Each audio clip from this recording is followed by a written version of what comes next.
Hello दोस्तों, स्वागत करता हूं आप सभी का आपके अपनी यूट्यूब चैनल आर्ट्स की दुनिया पर। और दोस्तों, अगर मैं आपसे आज की वीडियो की बात करूं तो आज मैं आपके लेकर आया हूं गवर्नमेंट जॉब के बारे में एक बहुत ही बेहतरीन इन्फॉर्मेशन। तो ऐसे सब्सक्राइबर जो मेरे चैनल से जुड़े हुए हैं वो लोग फर्स्ट ईयर में हो सकते हैं, सेकेंड ईयर में हो सकते हैं कॉलेज में, मतलब दोस्तों वो गवर्नमेंट जॉब की प्रिपरेशन कर रहे होंगे। तो गवर्नमेंट जॉब के प्रिपरेशन में होता क्या है दोस्तों कि हमारी एक जो एज होती है 17 साल, 18 साल, 19 साल, 20 साल, 21 साल, 22 साल, ये एज में मेनली हम फॉर्म भर पाते हैं। और इसी एज में दोस्तों फॉर्म भरने की डेट्स भी आती हैं और बहुत सारी वैकेंसीज भी निकलती हैं। तो दोस्तों उसी बेसिस पर एक वैकेंसी आई हुई है दिल्ली पुलिस में। इस एग्ज़ाम को, इस परीक्षा को कंडक्ट करवाएगा एसएससी यानी कि स्टाफ सिलेक्शन कमीशन। तो उसके रिगार्डिंग मैं आज का वीडियो आपके लिए बना रहा हूँ।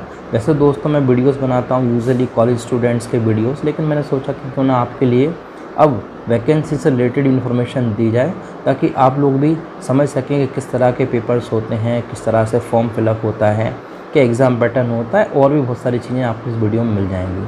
तो दोस्तों इन्हीं सभी बातों के साथ आइए शुरू करते हैं हम आज का वीडियो। तो दोस्तों जैसा कि आप स्क्रीन पर देख सकते हैं, यहाँ पूरा पीडीएफ जो है ये मैंने डाउनलोड किया हुआ है एसएससी की वेबसाइट से। तो दोस्तों आप भी एसएससी की वेबसाइट पर जाकर इस पीडीएफ को देख सकते हैं। और अगर आपके लिए पीडीएफ फिर भी नहीं मिलता है, आपको प्रॉब्लम होती है, आप सर्च नहीं कर पा रहे हैं प्रॉपर तरीके से, तो कुछ भी नहीं करना है भाई, सिंपल डिस्क्रिप्शन बॉक्स में चले जाओ इस वीडियो के नीचे। वहाँ मैंने टेलीग्राम चैनल की लिंक दी हुई है, सीधा आप उस पर क्लिक करेंगे, लिंक पर आप पहुँच जाएंगे टेलीग्राम ग्रुप पर, और वहाँ आप आसानी से जाकर इस पीडीएफ को डाउनलोड कर सारी चीज़ें पढ़ सकते हैं। तो दोस्तों मेरा इस वीडियो को बनाने का मकसद बस इतना ही सही है भाई कि कुछ इंपॉर्टेंट चीज़ें मैं आपके साथ शेयर कर रहा हूँ, क्योंकि आप स्क्रीन पर देख सकते हैं पीडीएफ तो दोस्तों यहाँ पर 53 पेजेस का है। बट ये 53 पेजेस हमारे लिए इंपॉर्टेंट नहीं, हमारे लिए कुछ खास बातें ज़रूरी हैं जो हमको जानना है। सबसे पहली इंपॉर्टेंट बात तो आपको ये ध्यान रखना है, लिखा हुआ है यहाँ पर सब इंस्पेक्टर इन दिल्ली पुलिस। तो दिल्ली पुलिस में अगर आपका ख्वाब है सब इंस्पेक्टर बनने का, तो आपके लिए वैकेंसी दोस्तों बहुत अच्छी साबित हो सकती है। और साथ में सेंट्रल आर्म्ड पुलिस फोर्सेस, यानी कि आपने सुना होगा जैसे कि बीएसएफ होता है, आपने सुना होगा सीआरपीएफ होता है, ऐसी बहुत सारी सेंट्रल आर्म्ड पुलिस फोर्सेस होती हैं। तो दोस्तों इनका जो ऑनलाइन फॉर्म है इसकी डेट स्टार्ट हुई है 22 जुलाई से और चलेगा आपका ये 15 अगस्त तक। तो इसके बाद में अगर आप एप्लीकेशन फॉर्म में कोई करेक्शन करते हैं, करेक्शन से मतलब जैसे कई लोग ऐसे होते हैं जिनसे गलती से फॉर्म में कोई सरनेम गलत हो गया, कोई बोल सकते हैं कि उनके नाम में कोई स्पेलिंग मिस्टेक हो गई, डेट ऑफ बर्थ में कोई गड़बड़ हो गई, तो आप इन सभी चीज़ों को ठीक कर सकते हैं 16 अगस्त और 17 अगस्त को, ये डेट्स हैं। और दोस्तों इन्होंने आपको एग्ज़ाम का बताया हुआ है कि आपका जो कंप्यूटर बेस्ड टेस्ट होगा अक्टूबर 2023 में, मतलब आपके पास अभी लगभग 2-3 महीने का समय है, आप ठीक से तैयारी कर सकते हैं। कंप्यूटर बेस्ड एग्जामिनेशन दोस्तों क्या होता है, इसके बारे में अगर आपको ज़्यादा जानना हो तो आप कमेंट कर सकते हैं, मैं उस पर भी आपकी वीडियो लेकर आ जाऊँगा। फिलहाल मैं इतना बता देता हूँ, कंप्यूटर पर जो आपका टेस्ट होता है आजकल that is called computer based examination. अब दोस्त इसके बाद दोस्तों आपके लिए बताया हुआ है यहाँ पर कि सैलरी क्या रहेगी। तो सैलरी का दोस्तों एग्जैक्ट तो सैलरी मैं आपको नहीं बता पाऊँगा, बस पीडीएफ में जो शो किया है मैं वैसा आपको बताने की कोशिश करता हूँ। यहाँ पर लिखा हुआ है कि 35,400 आपकी स्टार्टिंग सैलरी रहेगी, और ये सैलरी आपकी 1,12,000 रुपये तक हो सकती है। मतलब जो बेसिक सैलरी है वो आपकी 1,12,000 रुपये तक हो सकती है इस जॉब में। दो तरह की ये जॉब है, सब इंस्पेक्टर जीडी इन सीएपीएफ यानी कि सेंट्रल आर्म्ड पुलिस फोर्सेस में, और सब इंस्पेक्टर एग्जीक्यूटिव मेल और फीमेल के लिए दिल्ली पुलिस में। सैलरी दोस्तों आप देख सकते हो बिल्कुल सेम है। और इस परीक्षा का जो आयोजन करवाया जा रहा है किसके द्वारा करवाया जा रहा है, एसएससी के द्वारा यानी कि स्टाफ सिलेक्शन कमीशन के द्वारा। उसके बाद दोस्तों आपके लिए यहाँ पर बताई हुई कुछ और इन्फॉर्मेशन कि वैकेंसीज़ कितनी हैं। तो यहाँ पर आपको लिखा दिया है टेंटेटिव वैकेंसीज़, तो इसमें आपको कन्फ्यूज़ नहीं होना है। टेंटेटिव का मतलब होता है कि ये वैकेंसीज़ फ़िलहाल में जो सरकार के पास, जो एसएससी के पास इन्फॉर्मेशन है, दिल्ली पुलिस ने उनको बताया कि हमको इतने कांस्टेबल चाहिए, इतने सब इंस्पेक्टर चाहिए, इस तरह से वैकेंसीज़ का यहाँ पर दिया हुआ है। इन वैकेंसीज़ को कम भी कर किया जा सकता है और बढ़ाया भी जा सकता है। तो आप देख सकते हैं अच्छी खासी वैकेंसी हैं आपके लिए, 109 वैकेंसी हैं टोटल, जिसमें से यहाँ पर दिया हुआ है ओपन। ओपन का मतलब होता है दोस्तों, होता है ऐसे कैंडिडेट जो किसी पर्टिकुलर कोई कैटेगरी में नहीं आते और वो सिंपली डायरेक्ट फॉर्म भर सकते हैं। मतलब ना तो वो डिपार्टमेंट के कैंडिडेट हैं, ना ही वो पहले कभी सरकारी नौकरी में थे। ऐसे किसी भी कैटेगरी से अगर आप बिलोंग नहीं करते तो आप कहलाओगे ओपन कैटेगरी में। ओपन कैटेगरी में क्या होता है दोस्तों कि जनरल होगा, ओबीसी होगा, ओपन कैटेगरी में एससी होगा, एसटी होगा और ईडब्ल्यूएस होगा। तो अनरिजर्व में 39 पोस्ट हैं, ओबीसी में आप देख सकते हैं यहाँ पर 21 वैकेंसीज़ हैं, एससी में यहाँ पर 12 पोस्ट और एसटी में यहाँ पर 6 पोस्ट हैं। और ईडब्ल्यूएस मतलब जो सरकार ने अभी रिसेंटली लॉन्च किया है कुछ 2-3 साल पहले, इकोनॉमिकल वीकर सेक्शन, जिसके आधार पर आरक्षण मिलता है दोस्तों 10%। तो वैकेंसीज़ यहाँ पर आपको दी हुई हैं 10 वैकेंसी, ऐसे करके 88 वैकेंसीज़ हैं। एक्स सर्विसमैन का मतलब होता है दोस्तों कोई दूसरे डिपार्टमेंट्स में नौकरी कर रहा है। हो सकता है कोई ऐसा हो दिल्ली पुलिस में नौकरी करता हो कांस्टेबल की, और उसने नौकरी को छोड़ दिया और अब वो फॉर्म भरना चाहता है दिल्ली पुलिस में एसआई का यानी कि सब इंस्पेक्टर का, तो वो दोस्तों इन वैकेंसीज़ के थ्रू अप्लाई कर पाएगा। मतलब अगर उसको नौकरी मिलती है तो उसको इस कोटा में नौकरी मिलेगी। इसके बाद दोस्तों दिया हुआ डिपार्टमेंटल कैंडिडेट्स, मतलब जो ऑलरेडी नौकरी कर रहा है दिल्ली पुलिस में लेकिन वो सब इंस्पेक्टर नहीं है, वो कांस्टेबल है, तो उस केस में दोस्तों वो इस कैटेगरी में अप्लाई करेगा। तो ऐसे करके आप देख सकते हैं आपको वैकेंसीज़ दी हुई हैं। सिमिलरली दोस्तों जो मैंने आपको ये बताई ये हैं मेल कैटेगरी के वैकेंसीज़। फीमेल कैटेगरी की वैकेंसीज़ ये दी हुई हैं टोटल 53। ऐसे ही साथियों CAPF मतलब सेंट्रल आर्म पुलिस फोर्सेस की अगर मैं बात करूँ आपसे, तो इसमें जो सब इंस्पेक्टर है जनरल ड्यूटी का मतलब GD का, इसमें आप देख सकते हैं BSF में कितनी वैकेंसीज़ हैं, 113 वैकेंसी हैं। ये मेल का कॉलम दिया हुआ है पूरा आपके लिए और ये फीमेल का दिया हुआ है। CISF में दिया हुआ है आपकी 630 वैकेंसीज़ हैं। इसके अलावा ESM में 10% आरक्षण के अंतर्गत ये कुछ वैकेंसीज़ रहेंगी। देन CRPF, ITBP, SSB ऐसे करके ये वैकेंसीज़ आपको बताई हुई हैं। तो दोस्तों अच्छा मौका है, आप बढ़िया अप्लाई कर सकते हो। देख सकते हैं CAPF में बहुत अच्छी वैकेंसी निकली हुई है, लगभग 1714 पद हैं। ये रिजर्वेशन बताए हुए, रिजर्वेशन किसको कैसा मिलेगा। रिजर्वेशन मतलब आरक्षण, आरक्षण के बारे में आप समझते हैं। यहाँ पर दिया हुआ है कि जो भी डिसाइड किया हुआ है सरकार ने SC के अकॉर्डिंग, ST के अकॉर्डिंग, OBC के अकॉर्डिंग आरक्षण मिलेगा और EWS के अकॉर्डिंग आरक्षण मिलेगा। तो ये कुछ चीज़ें हैं आरक्षण के बारे में जो आप ध्यान रख सकते हैं। इसके अलावा दोस्तों अगर मैं आपको कुछ और इन्फॉर्मेशन बताऊँ यहाँ पर, तो एज लिमिट का दिया हुआ है। एज लिमिट में दोस्तों यहाँ पर 1 अगस्त 2023 तक जो उम्र होगी किसी भी कैंडिडेट की उसको ये मान्य करेंगे। यानी कि जो एज लिमिट है वो आपकी दी हुई है 20 से 25 ईयर। मतलब 20 से 25 ईयर मतलब क्या है कि किसी भी कैंडिडेट का जो बॉर्न है वो 1998 से लेकर 2003 के बीच में अगर है तो ही वो व्यक्ति अप्लाई कर सकता है। तो आप जो इस वीडियो को देख रहे हैं, अगर आपकी उम्र 1998 में आपका बर्थ हो और 2003 में बर्थ हो, इसके बीच में आपको बर्थ कभी भी हुआ हो, 99 में हुआ हो, 2000 में, 2001 में और 2 में, तो आप बिल्कुल अप्लाई कर सकते हो। और मुझे लगता है दोस्तों आपको अप्लाई करना चाहिए इस वैकेंसी के लिए, इस नौकरी के लिए। बात करें कुछ और इम्पॉर्टेंट चीज़ों की दोस्तों, तो यहाँ पर आप देख सकते हैं इसेंशियल क्वालिफ़िकेशन मतलब एलिजिबिलिटी क्राइटेरिया क्या है। तो आपको दोस्तों ये जो वैकेंसी है मैं आपको बता चुका हूँ सब इंस्पेक्टर की है। सब इंस्पेक्टर एक बहुत अच्छी पोस्ट होती है, एक बड़े स्तर की पोस्ट होती है, बहुत सारी जिम्मेदारी होती है एक सब इंस्पेक्टर के ऊपर। इस बेसिस पर दोस्तों इस नौकरी में आपके लिए जो मिनिमम क्वालिफ़िकेशन है वो है बैचलर डिग्री।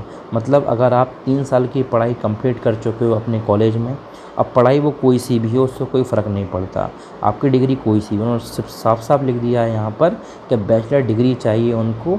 अगर आपने BE किया है तो भी आप एलिजिबल हो, आपने BSc किया हुआ है तब भी आप एलिजिबल हो, आपने BCom किया है तब भी आप एलिजिबल हैं, आपने BA किया हुआ है तब भी आप एलिजिबल हो, BCA वाले भी एलिजिबल हैं। मतलब कोई भी डिग्री हो उससे कोई फ़र्क नहीं पड़ता दोस्तों, उनको उसके बल क्या चाहिए, डिग्री पास्ड कैंडिडेट चाहिए। ये आपके लिए यहाँ पर लिखा हुआ है। देन अगर हम बात करें तो हम थोड़ा सा समझते हैं कि सिलेक्शन प्रोसीजर क्या होगा। तो क्या लिखा हुआ है, कंप्यूटर बेस्ड टेस्ट होगा आपका सबसे पहले। मतलब जो आपका सिलेक्शन है वो कैसे होगा, सबसे पहले होगा आपका कंप्यूटर बेस्ड एग्जामिनेशन, मतलब कंप्यूटर पर आपका टेस्ट होगा। आपको इसमें सेंटर मिलेगा, वहाँ आपको जाना पड़ेगा पेपर देने। उसके बाद दोस्तों होगा आपका फिज़िकल एंड्योरेंस टेस्ट यानी कि PET, या जिसको हम बोलते हैं PST यानी कि फिज़िकल स्टैंडर्ड टेस्ट। मतलब कुल मिला के इसको आप बोलो फ़िज़िकल, जैसे आर्मी में फ़िज़िकल होता है वैसे ही यहाँ भी फ़िज़िकल होगा, क्योंकि ये नौकरी आर्मी की तो नहीं है मगर आर्मी जैसी ये नौकरी रहेगी। उसके बाद दोस्तों का मेडिकल एग्ज़ामिनेशन, इसमें किसी भी तरह का दोस्तों कोई इंटरव्यू नहीं है इस नौकरी में, तो इससे आप बिल्कुल बेफिक्र रहें कि इसमें इंटरव्यू होगा। आपके लिए सिंपल पेपर देना है और आपका फ़िज़िकल पास करना है, आपकी जॉब निश्चित ही लग जाएगी। इसके बाद दोस्तों यहाँ पर कुछ और चीज़ें दी हुई हैं कि कैसे अप्लाई करना है, तो इसमें कोई टफ़ नहीं है भाई। आप कहीं से भी हैं इंडिया में, आप जो इस वीडियो को देख रहे हो, आप MP से हैं, UP से हैं, बिहार से हैं, आपको सिंपल वेबसाइट पर जाना है ssc.nic.in पर। यहाँ वेबसाइट उन्होंने लिख भी दी है। और अगर आप फिर भी ऐसा नहीं कर सकते तो किसी भी नज़दीक के आप ऑनलाइन की शॉप पर, जहाँ पर कंप्यूटर की शॉप हो, ऑनलाइन का वर्क करते हो, उन दुकानों पर जा सकते हो। सिंपल वो आपका पूरा फॉर्म भर देंगे, कोई दिक्कत नहीं है। थोड़ा सा बस ध्यान रखिएगा, फॉर्म भरने से पहले इन चीज़ों को ध्यान से एक बार पढ़ लीजिएगा कि कैसे कैसे आपको फॉर्म भरना है, कौन कौन सी चीज़ें का ध्यान रखना है फॉर्म भरते समय। लास्ट डेट का ध्यान रखिएगा, 15 अगस्त में आपको ऑलरेडी बता चुका हूँ। एप्लीकेशन फ़ीस की बात करें तो एप्लीकेशन फ़ीस है दोस्तों यहाँ पर केवल 100 रुपये, यानी कि ऐसे कैंडिडेट जो जनरल कैटेगरी से आते हैं, ओबीसी से आते हैं, उनके लिए 100 रुपये देना है। और SC ST वाले, एक्स सर्विसमैन हैं, विमेन हैं, ये सारे एग्जाम्प्टेड हैं किस चीज़ से, फ़ीस से, मतलब इन लोगों की फ़ीस नहीं लगेगी। तो अगर आपकी कैटेगरी SC ST लगती है, एक्स सर्विसमैन हैं आप, या फिर विमेन हैं, गर्ल हैं, तो उस केस में दोस्तों आपको कोई पैसा नहीं देना है। तो इस तरह की चीज़ें ली हुई हैं। बाकी पेमेंट आप कैसे भी कर सकते हो, जो जनरल कैटेगरी वाले OBC वाले हैं, ये दिया हुआ इतने सारे मेथड्स, इतने सारे मोड्स हैं पेमेंट करने के। ये कुछ इंपॉर्टेंट बात आपको याद रखनी थी। इसके अलावा दोस्तों यहाँ पर अगर मैं आपको और थोड़ा सा समझाऊँ तो ये कोई बहुत ख़ास इन्फॉर्मेशन नहीं है, ये बस सेंटर्स एग्जामिनेशन के, ये सेंटर क्या क्या मिलेंगे। आप जब फॉर्म भरेंगे तो आपके लिए पूछेगा SSC की साइट पर कि आप कौन सी रीजन से फॉर्म भरना चाहते हो। तो जैसे एग्जाम्पल के तौर पे आपने मगर सेंट्रल रीजन से फॉर्म भरा तो उसमें दोस्तों बिहार आता है या उत्तर प्रदेश आता है, तो आपको सेंटर्स ये शहर मिल सकते हैं आपके एग्ज़ाम के लिए। अगर आप फॉर्म भरते हैं ईस्टर्न रीजन से SSC का, मतलब ऑनलाइन फॉर्म में ईस्टर्न रीजन अगर आप अप्लाई करते हैं, टिक करते हैं, तो फिर आपको ये जो शहर दिए हुए हैं, आपको इन शहरों में एग्ज़ाम सेंटर मिलेगा। ऐसे ही दोस्तों यहाँ पर दिया हुआ है कर्नाटका, केरला रीजन, फिर नॉर्दर्न रीजन, फिर north eastern region, south region, western region. तो ऐसे आप देख सकते हैं बहुत सारे रीजन हैं। फिर अगर मैं बात करूं जो मध्य प्रदेश के लोग हैं जो इस वीडियो को देख रहे हैं, तो आप ध्यान रखिएगा, मध्य प्रदेश रीजन आप अप्लाई कीजिएगा आपके ऑनलाइन फॉर्म में, तो आपको ये जो सेंटर हैं ये बड़ी आसानी से मिल जाएंगे। तो दोस्तों ये कुछ एग्ज़ाम सेंटर की बात है। अब बात करते हैं कि पेपर कैसा आएगा, क्योंकि भाई बहुत सारे लोगों का ये क्वेश्चन हो सकता है कि वो सब तो चीज़ें ठीक हैं कि एग्ज़ाम क्या है, SSC एग्ज़ाम ले रहा है, SI का पेपर है, लेकिन पेपर में आएगा क्या, पेपर किस तरह से होगा। तो दोस्तों मैं आपको कुछ चीज़ें तो ही बता ही चुका हूँ कि पेपर होगा जो होगा कंप्यूटर पर। अब इसमें क्या लिखा हुआ है, पेपर 1 होगा सबसे पहले, यानी कि पेपर 1 से मतलब क्या है कि आपके लिए जो है उसमें दिया जाएगा कुछ इंपॉर्टेंट चीज़ें, कुछ इंपॉर्टेंट सब्जेक्ट्स। जैसे पेपर 1 में क्या क्या आएगा, तो देख सकते हैं 2 घंटे का पेपर है।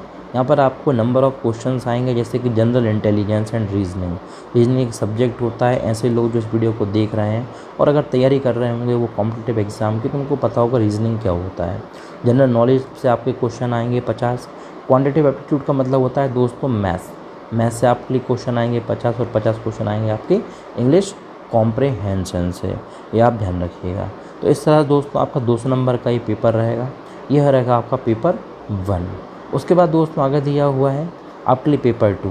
पेपर 2 मतलब क्या है, जिसमें आपके लिए इंग्लिश लैंग्वेज एंड कॉम्प्रहेंशन है, मतलब आपके इंग्लिश लैंग्वेज पर 200 नंबर ऑफ़ क्वेश्चन 200 आएंगे और इनके आपके लिए सॉल्व करना है। दोस्तों बस एक बात ध्यान रखिएगा, दोनों पेपर्स ऑब्जेक्टिव टाइप क्वेश्चन आएंगे दोनों पेपर में, मतलब किसी भी तरह का आपके लिए लिखना नहीं है बल्कि टिक मार्क करना है। इसके बाद लिखा हुआ है यहाँ पर एक नेगेटिव मार्किंग भी है। क्या है, नेगेटिव मार्किंग। तो 1/3 ऑफ द नेगेटिव मार्किंग है, यानी कि अगर आप 3 क्वेश्चन जो हैं गलत करते हैं तो आपका 1 नंबर सही क्वेश्चन में से कट जाएगा। इस तरह से नेगेटिव मार्किंग होती है।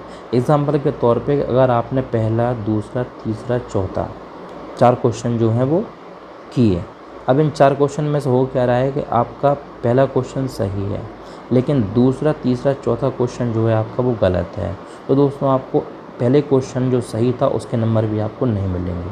This is called 1/3 negative marking. ये कुछ नेगेटिव मार्किंग का आपको थोड़ा समझना है। उसके बाद दोस्तों अगर ऐसे लोग जो NC से जुड़े हुए हैं, जो NCC ली होगी जिन्होंने अपने कॉलेज में, तो उनके लिए कुछ खास सुविधाएं मिलने वाली हैं। यानी कि अगर आपके पास NCC का C सर्टिफिकेट है तो आपके लिए 10 नंबर मिलेंगे। अगर आपके पास NCC का B सर्टिफिकेट है तो आपको 6 नंबर मिलेंगे। अगर आपके पास NCC का A सर्टिफिकेट है तो आपको मिलेंगे 4 नंबर। तो इस तरह से NCC वाले कैंडिडेट भी इस वीडियो को अगर देख रहे हैं तो उनको भी बहुत हेल्प मिलने वाली है, उनको भी बहुत ईज़िली कुछ नंबर्स मिल जाएंगे। इसके बाद सिलेबस के बारे में दोस्तों यहाँ आप देख सकते हैं पूरा सिलेबस का बताया हुआ है कि सिलेबस क्या क्या आएगा। तो इसको मैं आपको बस यही बोलूँगा कि आप इसको बाद में रीड आउट कर सकते हो PDF को। आपको PDF मैं बता चुका हूँ, आपको PDF कहाँ मिलेगी। इसके बाद दोस्तों जो आपका फिज़िकल टेस्ट होगा थोड़ी सी उसके बारे में समझा देता हूँ। दोस्तों आपको बता ही चुका हूँ मैं कि एसआई की परीक्षा है, मतलब अगर आप इस परीक्षा को पास कर लेते हो तो आप सब इंस्पेक्टर बन जाओगे, आप पुलिस में रहोगे, दिल्ली पुलिस में आप रहोगे और साथ में सीआरपीएफ और जो मैंने आपको बात बताई सीआईएसएफ, इनमें आपको नौकरी मिलेगी। तो दोस्तों पक्की बात है यार कि आपका फिज़िकल टेस्ट होगा तो उसमें हाइट बहुत ज़रूरी है, तो हाइट बताई हुई है। ऐसे मेल कैंडिडेट्स जिनकी हाइट 170 सेंटीमीटर है वही लोग केवल इस फॉर्म को भरें, इस बात का ध्यान रखिएगा। अगर आपकी हाइट 170 सेंटीमीटर से कम है और आप फॉर्म भर देते हो तो फिज़िकल में दोस्तों आपके बाहर होने की संभावना बहुत ज़्यादा है। चेस्ट की बात करें तो लिखा हुआ है अनएक्सपांडेड एंड एक्सपांडेड। अनएक्सपांडेड का मतलब होता है बिना फुलाए हुए जो आपका चेस्ट है वो होना चाहिए 80 और फुलाने के बाद 85 तक आपका चेस्ट होना चाहिए।